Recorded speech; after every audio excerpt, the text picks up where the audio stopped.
Hello everyone. मैं आपका अपना दोस्त धर्मेंद्र कुमार। तो आज के इस छोटे से सेशन में एक स्टूडेंट का डाउट है, उसको क्लियर करूंगा मैं। हो सकता है वो आपका भी डाउट हो। ठीक है, डाउट क्या है उसके बारे में पहले बात कर लेते हैं, उसके बाद में किस टाइप से उसको रिजोल्व आप कर सकते हो उसके बारे में अपन बात करें। आपको भी अगर किसी भी टाइप का कोई डाउट है सब्जेक्ट से रिलेटेड या पढ़ने में कोई दिक्कत आ रही है तो आप कमेंट सेक्शन में कमेंट करके पूछ सकते हैं। 100% आपको जवाब मिलेगा। तो डाउट जो है उसकी अपन बात करते हैं। कमेंट में काफी लंबा चौड़ा कमेंट किया था, आप देख सकते हैं यहाँ पर। ठीक है, तो इसमें उसने ये कहा है कि उसके कोचिंग का टाइम 9 से 5 बजे का है। कोचिंग से जाने के बाद में काफी थक जाती है, सॉरी। तो उसके बाद में पढ़ाई करने की इच्छा नहीं होती है। इच्छा अगर होती भी है जिस भी दिन, तो तीनों जो सब्जेक्ट है फिजिक्स केमिस्ट्री एंड बायो, जिसमें बॉटनी एंड जूलॉजी आते हैं, वो नहीं कर पाती है एक दिन में कंप्लीट। इसकी वजह से बैकलॉग बढ़ता जा रहा है, छूटता जा रहा है जो भी है। और उनको रिवाइज भी नहीं कर पा रहे, परफॉर्मेंस भी अच्छी नहीं हो रही है। तो इसके लिए क्या किया जाए?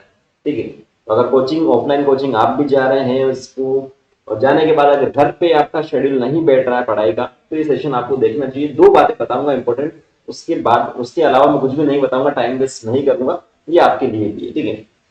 तो ये जो स्टूडेंट है, ठीक है, अब ये कह रही है 11th क्लास में है तो हिंदी और इंग्लिश सब्जेक्ट भी पढ़नी है। अगर आप टॉपर है तो कोई दिक्कत वाली बात नहीं है, लेकिन 11th और 12th में तब तो आपको देखना ही चाहिए हिंदी और इंग्लिश के लिए क्या किया जाए। सबसे पहली बात तो जो भी कोचिंग का टाइम है 9 से 5 जो बताया जा रहा है वो बहुत ज्यादा है। ठीक है, किसी का टाइम हो सकता है सुबह 6 से दोपहर 2 बजे तक का हो सकता है, किसी का दोपहर 2 से शाम को 8 बजे तक हो सकता है। अलग अलग बैचेस चलते हैं अलग अलग सिटीज में, कोई दिक्कत वाली बात नहीं। तो 9 से 3 एक ऐसा टाइम है जिसमें सुबह भी आपका कुछ नहीं कर सकते और शाम में भी आप जाने के बाद कुछ नहीं कर सकते। ठीक है, अगर 6 बजे का सुबह टाइम है तो 2 बजे बाद में आप 2 घंटे रेस्ट भी कर लो तो पूरा टाइम आपका है। और दिन में है आपका 2 बजे, तो उससे पहले पूरा टाइम आपका। लेकिन ये तो ऑफिस टाइम हो गया एक तरह से। ठीक है, तो इसमें आपको करना क्या है, इसमें आपको 9 से 5 का टाइम वैसे ज्यादा है, लेकिन फिर भी अगर क्लासेस ज्यादा लंबी हो रही है तो इसमें दो बातें मैं जो बता रहा हूं वो आपको करनी है। सबसे फर्स्ट तो जैसे मान लीजिए आपकी 4 क्लास होती है, physics chemistry botany and zoology. ठीक है, तो 2 घंटे की क्लास हो रही है, 1 आवर 30 मिनट की क्लास हो रही है। ठीक है, 30 मिनट की क्लास हो रही है। तो जो ब्रेक आपको मिलता है हर क्लास के बाद में लगभग 10 to 15 मिनट्स का ब्रेक मिलता है। तो उसमें कोशिश ये कीजिए कि आप जो 15 मिनट का ब्रेक मिल रहा है, तो 4 क्लासेस हो गए तो लगभग 1 घंटा आपको मिलेगा। ठीक है, लगभग 1 घंटा आपको मिलेगा। अगर लास्ट वाले में नहीं मिला तो 45 मिनट्स तो मिलेंगे ही मिलेंगे। तो उसमें कोशिश ये आप कीजिए कि बायो जो बायो आपको पढ़ाई जा रही है उसको कोचिंग में ही आप कंप्लीट कर लें। कैसे पॉसिबल है सर? पॉसिबल है, जैसे एक दिन में एक चैप्टर तो होने से रहा आपका। कोई एक टॉपिक हुआ होगा बॉटनी में, जूलॉजी में एक टॉपिक आपका हुआ होगा। तो जो क्लास में पूरा 100% फोकस माइंड से, बिल्कुल अटेंशन से आप उस टॉपिक को देखिए, समझिए, उसको याद करने की कोशिश कीजिए। क्योंकि बायो में ना तो न्यूमेरिकल आएंगे ना कोई थ्योरम आएगी। सीधा आपको जो थ्योरी है उसको समझना है और उसको लर्न करना है। ठीक है, ये आपको सिंपल सा। हाँ, मैं मानता हूं कि बायो में भी कुछ ऐसे टॉपिक्स हैं जो एक बार में आपको नहीं आएंगे, तो उनको अलग से देख लीजिए। लगभग 50 to 60% सिलेबस इजी है बायो का। तो उसको आप जो टाइम मिल रहा है 15 मिनट का, उसमें आप रिवाइज कीजिए बॉटनी और जूलॉजी दोनों का।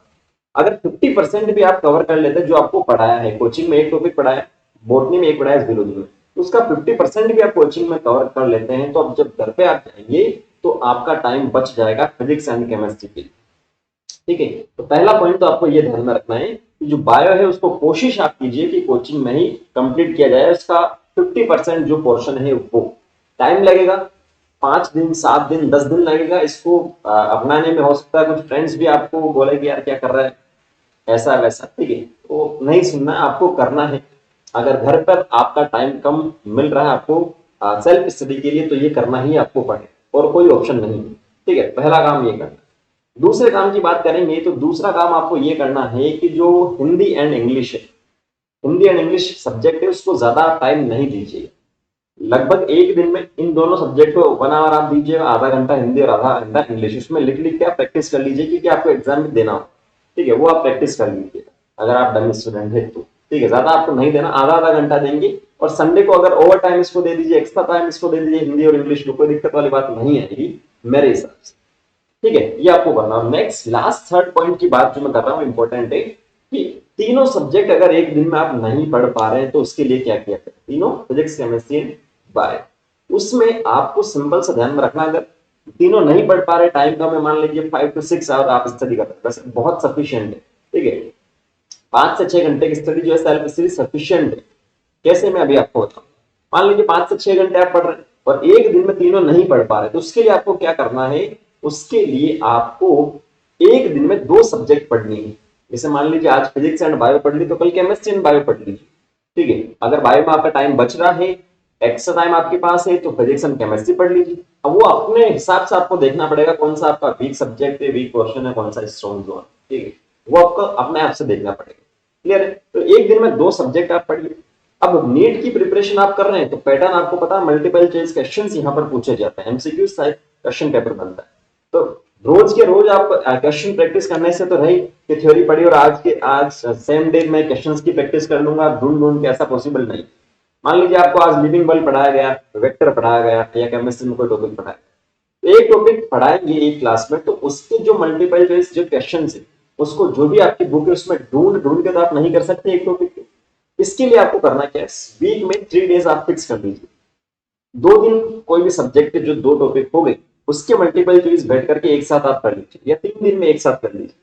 ठीक है, लेकिन उससे पहले टर्म्स एंड कंडीशन ये है कि जो 2 दिन आप प्रिपेयर कर रहे हो, उसको उस टॉपिक को इतना स्ट्रॉन्ग कर लीजिए कि आपको दिक्कत ही ना आए मल्टीपल चॉइस क्वेश्चन में। केवल थ्योरी पढ़ने से काम नहीं चलेगा, नीट के एग्जाम पहले क्लियर कर दे। ठीक है, तो एक दिन में आप 2 सब्जेक्ट पढ़ सकते हो, नेक्स्ट डे चेंज कर सकते हो सब्जेक्ट और मल्टीपल चॉइस आप अटेम्प्ट कर सकते हो।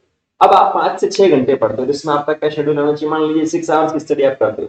ठीक है, तो 2 to 1 आप इसका रेशियो ले सकते हो, 2 hour physics, 2 hour chemistry, first day की मैं बात करूं।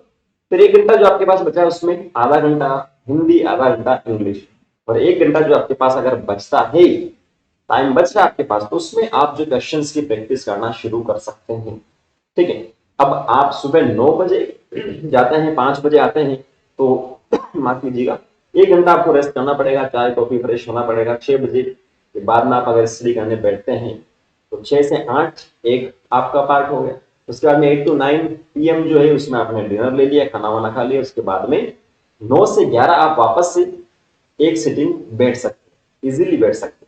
फिर सुबह आप देखेंगे तो सुबह 5 बजे अगर आप उठते तो 5 to 7 कर लीजिए, 6 AM उठते हैं तो 6 to 8 AM कर लीजिए, 2 घंटे वो गए, 8 से 9 तैयार होइए, कोचिंग जाइए आराम से, कोई दिक्कत वाली बात नहीं। सेम ऐसे जिसका टाइम 8 बजे से 2 बजे का है, वो आप देख सकते हैं कि 4 बजे तक भी रेस्ट करें तो उनके पास टाइम ही टाइम, 4 से 6 बैठ सकते हैं, फिर 6:30 से 8:30 बैठ सकते हैं, फिर 9:30 से 11 बैठ सकते हैं, और सुबह 1 घंटा कर सकते हैं। तो आपका जो कोचिंग का टाइम है, उसके अकॉर्डिंग आप ये कोशिश कीजिए कि शाम को कम से कम 4 to 5 आवर्स तो आप पढ़ ही ले, और सुबह 2 आवर्स पढ़ ले, तो 6 to 7 आवर्स की स्टडी इजीली हो जाए और आपको कोई दिक्कत नहीं आएगी। इसमें हिंदी और इंग्लिश भी कवर होता है, और अगर आप ड्रॉपर हैं, 12th पास स्टूडेंट है, तो कोई दिक्कत ही नहीं, हिंदी इंग्लिश की कोई टेंशन ही नहीं। 3 जो पॉइंट मैंने आपको बताए वो आपको बहुत अच्छे से ध्यान में रखना है। कोशिश कीजिए कुछ जो टॉपिक्स हैं कोचिंग में ही कंप्लीट कर लिए जाए। अब वो फिजिक्स से हो सकता है, केमिस्ट्री से हो सकता है, मोस्ट ऑफ द स्टूडेंट जो बायो ही लेते हैं क्योंकि वो इजी होता है। दूसरा पॉइंट आपको ध्यान में रखना है कि एक दिन में अगर तीनों सब्जेक्ट नहीं पढ़ पा रहे, तो 2 तो आप कम से कम पढ़िए ही पढ़िए, हिंदी इंग्लिश को आधा घंटा आप दे दीजिए। तीसरा पॉइंट आपको ध्यान में रखना। क्लियर है, तो आज का सेशन में उम्मीद करता हूँ ये मेरे हिसाब से जो मैंने आपको बताया वो उसमें हेल्प आपको मिलेगी। आप इसे अप्लाई करके देखिएगा, 7 to 10 डेज, एक दिन में इसका रिजल्ट नहीं मिलेगा, एक दिन में आप भी पढ़ लेंगे, दूसरे दिन में वापस नॉर्मल हो जाएंगे। तो ऐसा नहीं करना, कम से कम 7 से 10 दिन जो मैंने पैटर्न बताया उसको फॉलो कीजिए, आपको रिजल्ट पॉजिटिव ही मिलेगा, नेगेटिव नहीं मिलेगा। ठीक है, तो और भी अगर किसी टाइप का आपको डाउट है तो आप कमेंट सेक्शन में कमेंट करके जरूर पूछिए, 100% आपको जवाब मिलेगा। सब्जेक्ट से रिलेटेड है बायो तब भी मिलेगा, और दूसरा कोई प्रॉब्लम है तब भी आपको यहाँ पर मिलेगा। तो नेक्स्ट सेशन में मिलता है। Thank you, all the very best, जय हिंद।